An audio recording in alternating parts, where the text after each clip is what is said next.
आज के युग में अगर किसी को आगे बढ़ना है तो अगली रिक्वायरमेंट क्या है?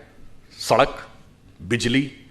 देखिए 3 प्रकार के काम होते हैं जो हमारी सरकार ने किए। एक काम वो जो पिछली सरकारें भी कर रही थी, हमने भी किए। बिजली है, सड़क है, पानी है, हमने भी बनाया, पिछली सरकारें भी बना रही थी। हमने उनसे ज्यादा अच्छा बनाया, उनसे ज्यादा गति से बनाया, उनसे ज्यादा परिमाण में बनाया, बगैर किसी आरोप और घोटाले के बनाया, पूर्ण पारदर्शिता से बनाया।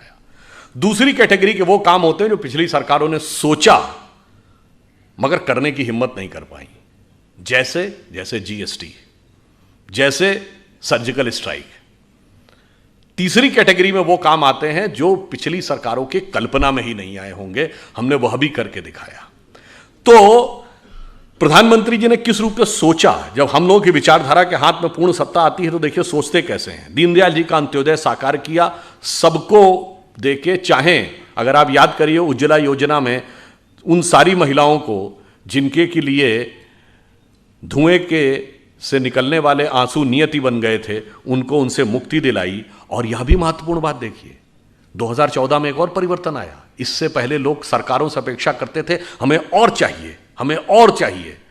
पहली बार ऐसा हुआ शायद लाल बहादुर शास्त्री जी के बाद, जब प्रधानमंत्री जी ने कहा जो सक्षम है, समृद्ध हैं, संपन्न हैं, अगर हो सके तो सब्सिडी छोड़ दें, और 1 करोड़ से अधिक लोगों ने छोड़ दिया। यह तब होता है जब नेतृत्व की नीयत पर विश्वास होता है। तो देखिए पहला चरण यह था कि किस ढंग से पहले सबसे गरीब वर्ग को जीवन की मूलभूत आवश्यकताएं उपलब्ध कराई जाए। उसके बाद अगला चरण देश के आर्थिक विकास का मार्ग प्रशस्त किया जाए। इसलिए इस कैटेगरी में वो काम आए, जैसे मैंने बोला जीएसटी। पिछली सरकार ने भी तो कोशिश की थी, नहीं हो पाए। पूरे देश को एक टैक्स लॉ के अंतर्गत लाना ताकि बिजनेस को ग्रो करने का एक बड़ा अवसर मिल सके। उसके बाद ये सारी चीजें बेमानी हैं यदि आप सुरक्षा देश की मजबूत ना कर सकें।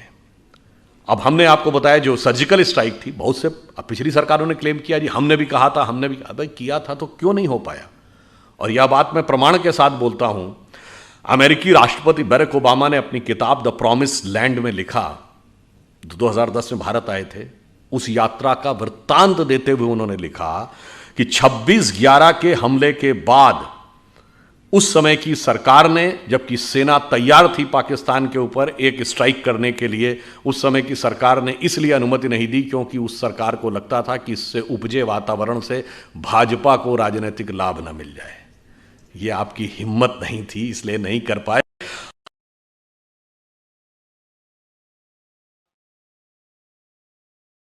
ये मानते हैं कि पर यहां एक विचित्र कॉन्फ्लिक्ट था। पूरी दुनिया में ऐसा कॉन्फ्लिक्ट आपने नहीं देखा होगा कि पड़ोसी के मुकाबले हम बड़े भी थे, हम ताकतवर भी थे, पर हम पिछले 65-66 सालों से, अटल जी के दौर के 6 साल छोड़ दें तो हम दुनिया में कहते थे कि वो हमें सता रहा है। 1948 का 47 का युद्ध दुनिया का विचित्र युद्ध था।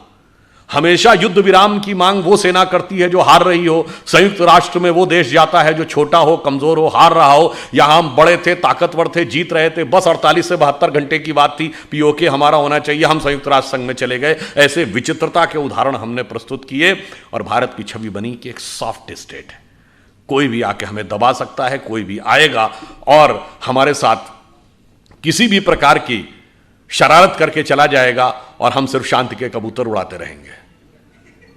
परंतु वो भूल गए कि हम जिस परंपरा के में विश्वास करते हैं, भारतीय परंपरा ये कहती है कि हम नाग पंचमी भी मनाते हैं, सांपों को दूध भी पिलाते हैं, तो नाग यज्ञ करने का सामर्थ्य भी रखते हैं जिसमें सारे नाग आकर आहुति होते हैं।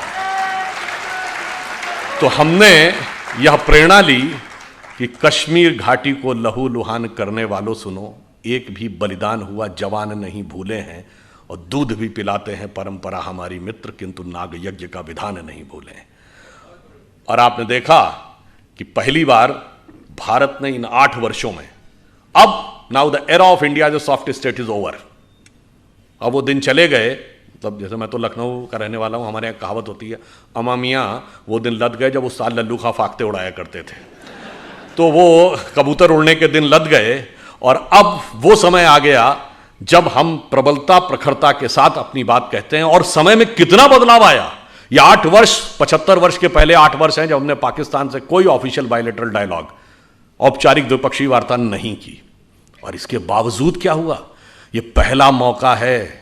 आप याद करिए, एक दौर था 1990 में, उस समय बेनजीर भुट्टो ने पाकिस्तान के नेशनल असेंबली में बोला था, जगमोहन जी गवर्नर थे उनके लिए, कि ये जगमोहन को हटाओ नहीं तो इसको भगमोहन बना देंगे। और हमारी सरकार ने हटा लिया था। और एक ये दौर था जब पाकिस्तान के नेशनल असेंबली में खड़े होकर इमरान खान ने कहा कि जो कुछ इन्होंने बालाकोट में किया उससे ज्यादा खौफनाक कुछ करने जा रहे हैं।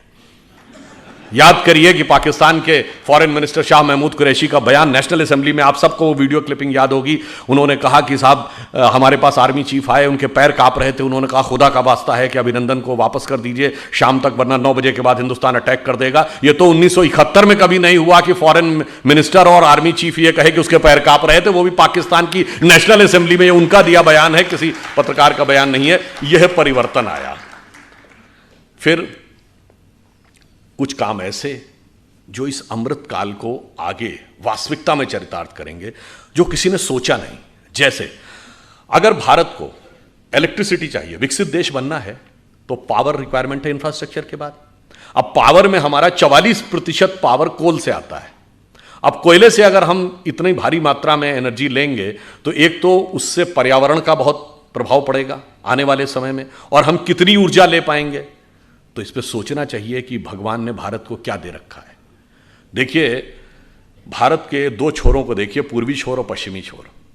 पश्चिमी क्षेत्र का जो इलाका है, जिसमें गुजरात है, राजस्थान है, वैसे आजकल तो वहाँ पानी बहुत गिर रहा है, मगर सामान्यतः वहाँ पानी की कमी रहती है, मगर सूर्यदेव बहुत प्रचंड रूप में वहाँ पर अपना प्रबलता दिखाते हैं। और जो पूर्वी हिस्सा है, जिसमें बिहार है, उड़ीसा है, बंगाल है, असम है, वहाँ नदियों के पाट बहुत चौड़े हैं, बहुत पानी गिरता है, बाढ़ की समस्या रहती है। अब देखिए, उन्होंने सोचा कि इसको हम कैसे भारत की सामर्थ्य के लिए प्रयोग कर सकते हैं। तो जो पूर्वी हिस्सा था वहां पे क्यों ना ड्रेजिंग करके, उसमें गहराई करके इनलैंड वाटरवेज कम्युनिकेशन की शुरुआत की जाए। और जब जल मार्ग से परिवहन होता है तो सड़क और रेल मार्ग के मुकाबले 1/10 कॉस्ट आती है और 1/10 पोल्यूशन होता है। और आपने देखा कि 2019 में हल्दिया से लेके और वाराणसी तक पहली बार इनलैंड वाटरवेज के द्वारा ट्रांसपोर्टेशन शुरू हुआ। और जिधर पानी कम गिरता है तो क्यों नहीं सोलर एनर्जी का प्रयोग करना चाहिए। सोलर एनर्जी की बात हो सकता है दूसरों ने, किसी ने सोची हो, हम सोलर एनर्जी में इतनी लंबी छलांग लगाए, वो इंपॉर्टेंट नहीं है।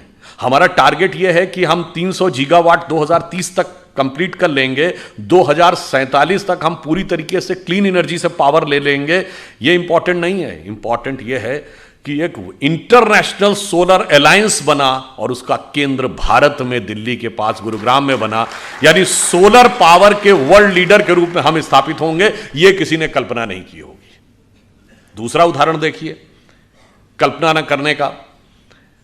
योग भारत के लिए तो सभी लोग योग जानते थे, परंतु संयुक्त राष्ट्र संघ में योग का प्रस्ताव आया और 173 देशों ने उसका समर्थन किया। ये नहीं, वो द्वितीय प्रस्तावक बने।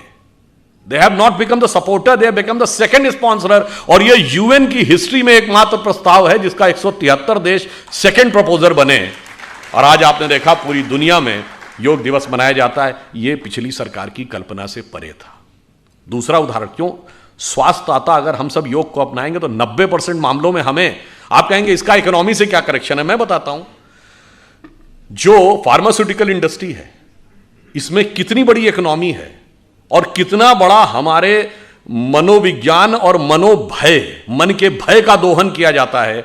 और एफडीए ने, जो यूएस का फेडरल ड्रग एडमिनिस्ट्रेशन है, इतनी रिसर्च कर रखी है कि हम 50 साल में उसके बराबर नहीं हो सकते। परंतु यदि हम योग का सही ढंग से पालन करें तो हमें 80 से 90% मामलों में जरूरत ही नहीं।